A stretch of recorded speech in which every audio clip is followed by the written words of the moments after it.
Hello. Shall we have another little bit of The Secret Garden, written by Frances Hodgson Burnett? Tonight we are reading chapter 10, Dickon. I'm guessing in this chapter Mary is going to go to Martha's house and finally get to meet Dickon. Or is Dickon coming to Misselthwaite Manor to meet Mary? I think we're about to find out. Get yourself something nice to eat, to snack on a little bit. Get yourself a nice drink, but most importantly, get yourself comfy and cozy, and we will have a lovely reading sesh. Here we go. The sun shone down for nearly a week on the secret garden. The secret garden was what Mary called it when she was thinking of it. She liked the name, and she liked still more the feeling that when its beautiful old walls shut her in, no one knew where she was. It seemed almost like being shut out of the world in some fairy place. The few books she had read and liked had been fairy storybooks, and she'd read of secret gardens in some of those stories. Sometimes people went to sleep in them for 100 years, which she thought must be rather stupid. She had no intention of going to sleep, and, in fact, she was becoming wider awake each day which passed at Misselthwaite. She was beginning to like to be out of doors. She no longer hated the wind, but enjoyed it. She could run faster and longer, and she could skip up to 100. The bulbs in the secret garden must have been much astonished. Such nice clear spaces were made round them that they had all the breathing space they wanted, and really, if Mistress Mary had known it, they began to cheer up under the dark earth and work tremendously. The sun could get at them and warm them, and when the rain came down, it could reach them at once, so they began to feel very much alive. Mary was an odd, determined little person, and now she had something interesting to be determined about, she was very much absorbed indeed. She worked and dug and pulled up weeds steadily, only becoming more pleased with her work every hour instead of tiring of it. It seemed to her like a fascinating sort of play. She found many more of the sprouting pale green points than she had ever hoped to find. They seemed to be starting up everywhere, and each day she was sure she found tiny new ones, some so tiny that they barely peeped above the earth. There were so many that she remembered what Martha had said about the snowdrops by the thousands, and about bulbs spreading and making new ones. These had been left to themselves for 10 years, and perhaps they had spread, like the snowdrops, into thousands. She wondered how long it would be before they showed that they were flowers. Sometimes she stopped digging to look at the garden and try to imagine what it would be like when it was covered with thousands of lovely things in bloom. During that week of sunshine, she became more intimate with Ben Weatherstaff. She surprised him several times by seeming to start up beside him as if she sprang out of the earth. The truth was that she was afraid that he would pick up his tools and go away if he saw her coming, so she always walked toward him as silently as possible. But in fact, he did not object to her as strongly as he had at first. Perhaps he was secretly rather flattered by her evident desire for his elderly company. Then also she was more civil than she had been. He did not know that when she first saw him she spoke to him as she would have spoken to one of her servants, and had not known that a cross, sturdy old Yorkshireman was not accustomed to salam to his and be merely commanded by them to do things. "Thou like the robin," he said to her one morning when he lifted his head and saw her standing by him. "I never knows when I shall see thee, or which side thou'll come from." "He's friends with me now," said Mary. "That's like him," snapped Ben Weatherstaff, "making up to the women folk just for vanity and flightiness. There's nothing he wouldn't do for the sake of showing off and flirting his tail feathers. He's as full of pride as an egg's full of meat." He is very seldom talked much, and sometimes did not even answer Mary's questions except by a grunt, But this morning he'd said more than usual. He stood up and rested one hobnailed boot on top of his spade whilst he looked her over. "How long has thou been here?" he jerked out. I think about a month," she answered. "That's beginning to do Misselthwaite credit," he said. "That's a bit fatter than thou was, and that's not quite so yellow. Thou looked like a young plucked crow when thou first came into the garden. Thinks I to myself, I never set eyes on an uglier, sourer-faced young'un." Mary was not vain, and she had never thought much of her looks. She was not greatly disturbed. "I know I'm fatter," she said. "My stockings are getting tighter. They used to make wrinkles." "There's the robin, Ben Weatherstaff." There indeed was the robin, and she thought he looked nicer than ever. His red waistcoat was as glossy as satin, and he flirted his wings and tail and tilted his head and hopped about with all sorts of lively graces. He seemed determined to make Ben Weatherstaff admire him, but Ben was sarcastic. "Oh, aye, there thou art," he said. "Thou can put up with me for a bit sometimes when thou's got no one better. Thou's been reddening up thy waistcoat and polishing thy feathers for this 2 weeks. I know what thou's up to. Thou's courting some bold young madam somewhere, telling thy lies to her about being the finest cock robin in Moor, and ready to fight all the rest of 'em." "Oh, look at him!" exclaimed Mary. The robin was evidently in a fascinating, bold mood. He hopped closer and closer and looked at Ben Weatherstaff more and more engagingly. He flew on to the nearest currant bush and tilted his head and sang a little song right at him.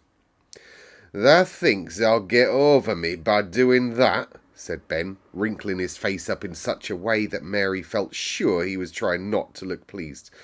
"Thou thinks no one can stand out against thee. That's what thou thinks." The robin spread his wings. Mary could scarcely believe her eyes. He flew right up to the handle of Ben Weatherstaff's spade and alighted on the top of it. Then the old man's face wrinkled itself slowly into a new expression. He stood still as if he were afraid to breathe, as if he would not have stirred for the world lest his robin should start away. He spoke quite in a whisper. "Well, I'm danged," he said, as softly as if he were saying something quite different. "Thou does know how to get her, chap, thou does. Thou's fair and earthly. Thou's so knowing." And he stood without stirring, almost without drawing a breath, until the robin gave another flirt to his wings and flew away. Then he stood looking at the handle of the spade as if there might be magic in it, and then he began to dig again and said nothing for several minutes. But because he kept breaking into a slow grin now and then, Mary was not afraid to talk to him. "Have you a garden of your own?" she asked. "No, I'm a bachelder and lodge with Martin at gate." "If you had a garden, what would you plant?" "Cabbages, taters and onions." "But if you wanted to make a flower garden," persisted Mary, "what would you plant then?" "Bulbs and sweet-smelling things, but mostly roses." Mary's face lighted up. "Do you like roses?" she said. Ben Weatherstaff rooted up a weed and threw it aside before he answered. "Well, yeah, I do. I were learned by a young lady I was gardener to. She had a lot in a place where she was fond of, and she loved 'em like they was children, or like they was robins. I've seen her bend over and kiss roses." He dragged out another weed and scowled at her. "That were as much as 10 year ago." "Where is she now?" asked Mary, much interested. "Heaven," he answered, and drove his spade deeply into the soil. "According to what parson says." "And what happened to all of the roses?" Mary asked again, more interested than ever. "They was left to themselves." Mary was becoming quite excited. "Did they quite die? Do roses quite die when they are left to themselves?" she ventured. "Well, I'd got to like 'em, and I liked her, and she liked them, Ben Weatherstaff admitted reluctantly. Once or twice a year I'd go and work on 'em a bit, prune 'em, and dig about at roots. They run wild, but they was in rich soil, so most of 'em lived. When they have no leaves and they look grey and brown and dry, how can you tell whether they are dead or alive? Inquired Mary. Wait till spring gets at 'em. Wait till sun shines on rain and rain falls on sunshine, and then they'll find out. How? How? Cried Mary, forgetting to be careful. Look along at twigs and branches, and if thou sees a bit of brown lump swelling here and there, watch it after warm rain and see what happens. He stopped suddenly and looked curiously at her eager face. Why does thou care so much about roses and such all of a sudden? He demanded. Mistress Mary felt her face grow red. She was almost afraid to answer. I want to play that I have a garden of my own, she stammered. There's nothing for me to do. I have nothing, and no one. Well, said Ben Weatherstaff slowly as he watched her, that's true. There hasn't anyone. He said it in such an odd way that Mary wondered if he was actually a little sorry for her. She'd never felt sorry for herself. She had only felt tired and cross because she disliked people and things so much. But now the world seemed to be changing and getting nicer. If no one found out about the secret garden, she should enjoy herself anyway. She stayed with him for 10 or 15 minutes longer and asked him as many questions as she dared. He answered every one of them in his strange grunting way, and he did not seem really cross and did not pick up his spade and leave her. He said something about roses just as she was going away, and it reminded her of the ones he had said he had been fond of. Do you go and see the other roses now? She asked. Not been this year. My rheumatics have made me too stiff in joints. He said it in his grumbling voice, and then quite suddenly he seemed to get angry with her, though she did not see why she should. Now, look here, he said sharply. Don't thou ask so many questions. Thou'rt the worst wench for asking questions I've ever come across. Get thee gone, and play thee. I've done talking for today.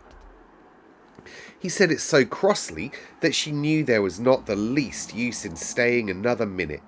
She went skipping slowly down the outside walk, thinking him over and saying to herself that, strange as it was, he was another person whom she liked in spite of his crossness. She liked old Ben Weatherstaff. Yeah, she did like him. She always wanted to try and make him talk to her. Also, she began to believe that he knew everything in the world about flowers.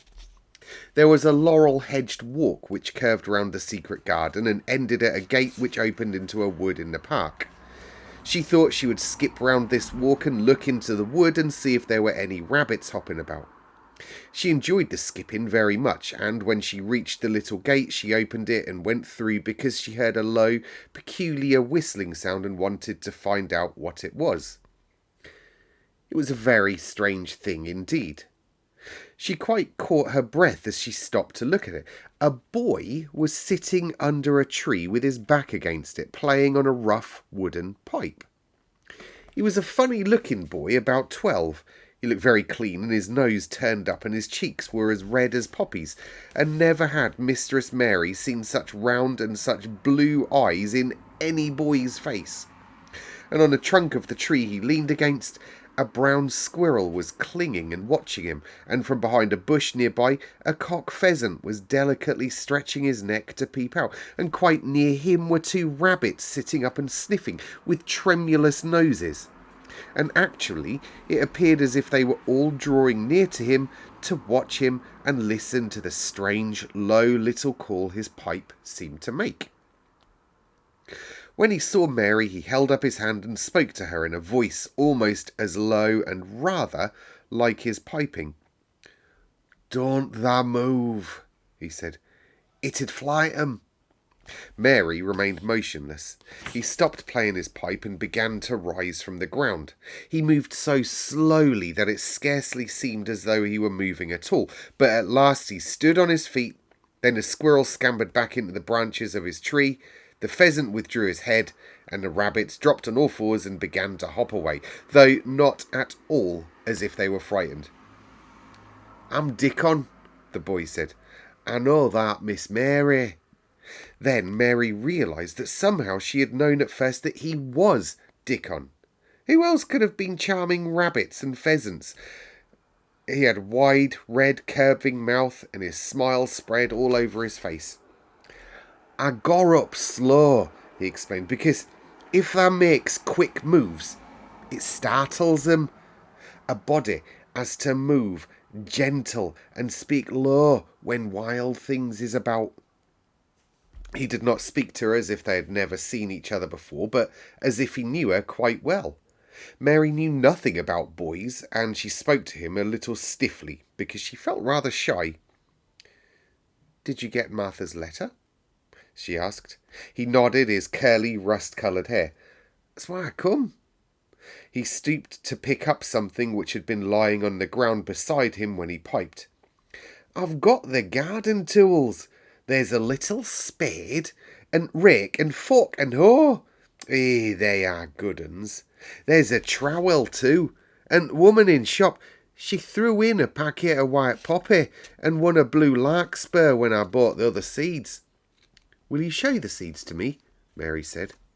She wished she could talk as he did. His speech was so quick and easy. It sounded as if he liked her and was not the least afraid she would not like him, though he was only a common moor boy in patched clothes and with a funny face and a rough, rusty red head. As she came closer to him, she noticed that there was a clean, fresh scent of heather and grass and leaves about him, almost as if he was made of them. She liked it very much, and when she looked into his funny face with the red cheeks and round blue eyes, she forgot that she'd felt shy. "Let us sit down on this log and have a look at them," she said.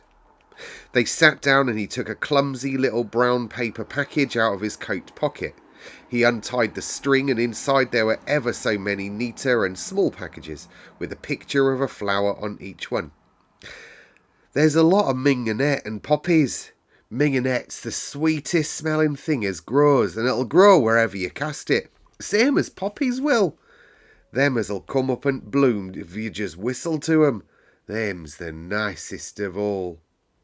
He stopped and turned his head quickly, his poppy-cheeked face lighting up. "Where's that robin, as he's calling us?" he said. The chirp came from a thick holly bush, bright with scarlet berries, and Mary thought she knew whose it was. "Is it really calling to us?" she asked. "Aye," said Dickon, as if it was the most natural thing in the world. "He's calling someone to be friends with. That's same as saying, 'Here I am, look at me, I want a bit of a chat.' Hey, there he is in bush. Whose friend is he?" "He's Ben Weatherstaff's, but I think he knows me a little," answered Mary. "Aye, he does know thee," said Dickon in his low voice again. "And he likes thee too. He's took thee on. He'll tell me all about thee in a minute." He moved quite close to the bush with the slow movement Mary had noticed before, and then he made a sound almost like a robin's own twitter.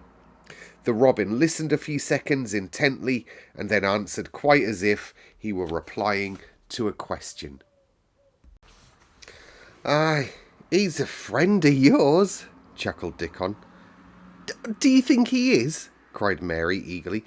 She did so want to know. Do you think he really likes me?" "He wouldn't come near thee if he didn't," answered Dickon. "Birds is rare choosers, and a robin can flout a body worse than a man. See, he's making up to thee now. Cannot thou see a chap, he's saying?"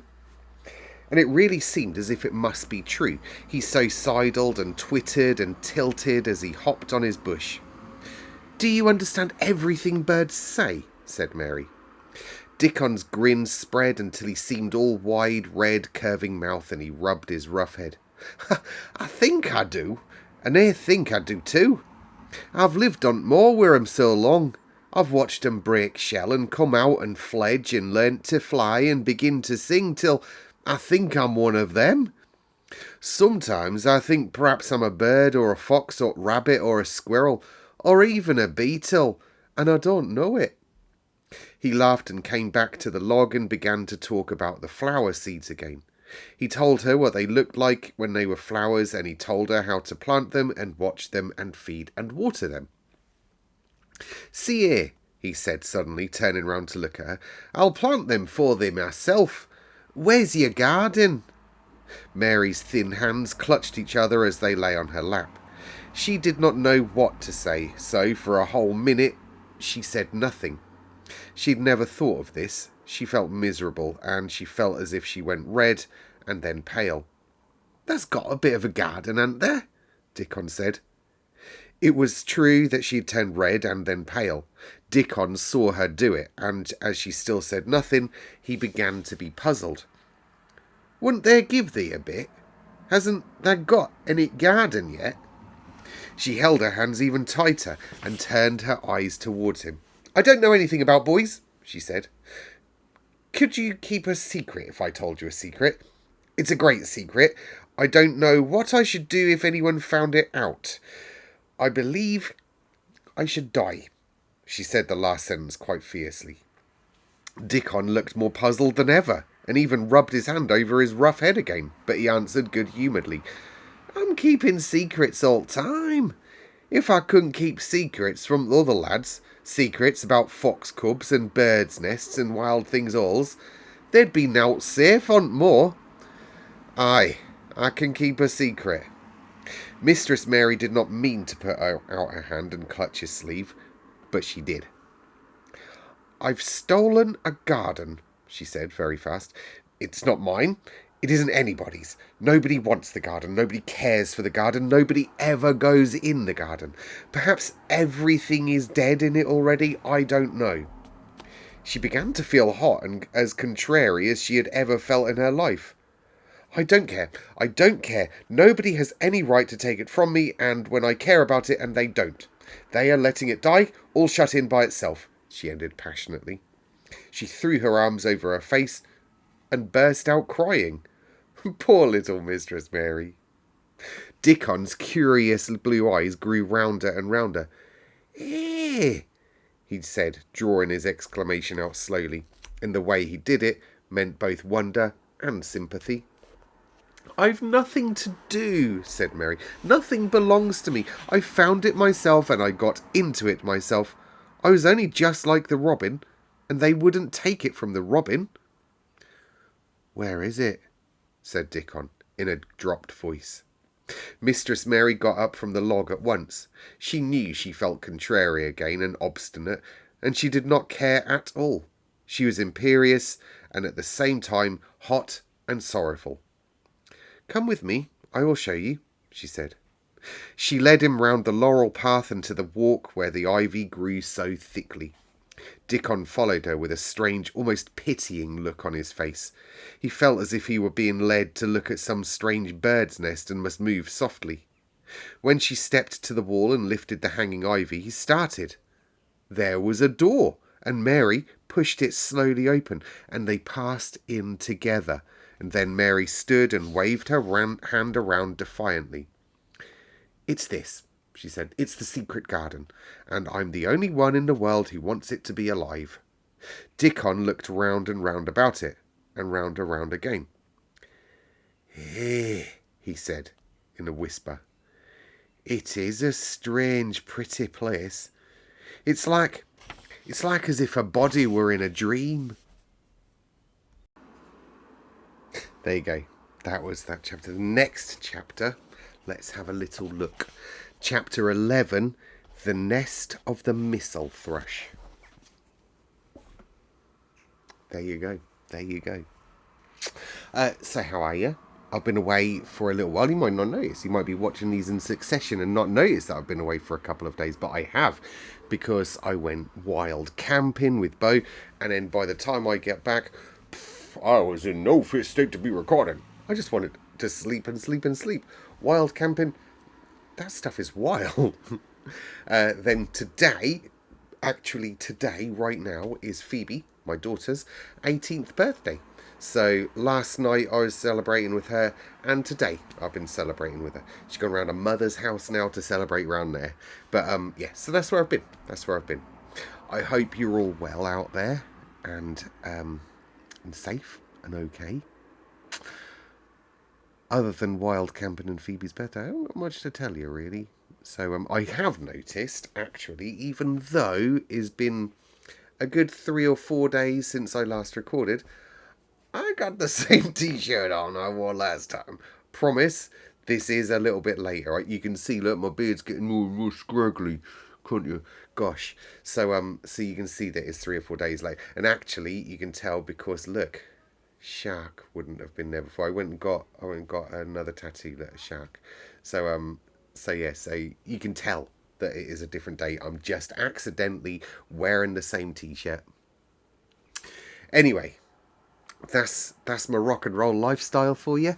I will see you all tomorrow for chapter whatever it was, the Missile Thrush. The Missile Thrush, chapter 11. That's what we'll do tomorrow. Alright, like and subscribe if you haven't already, won't you? Love you lots.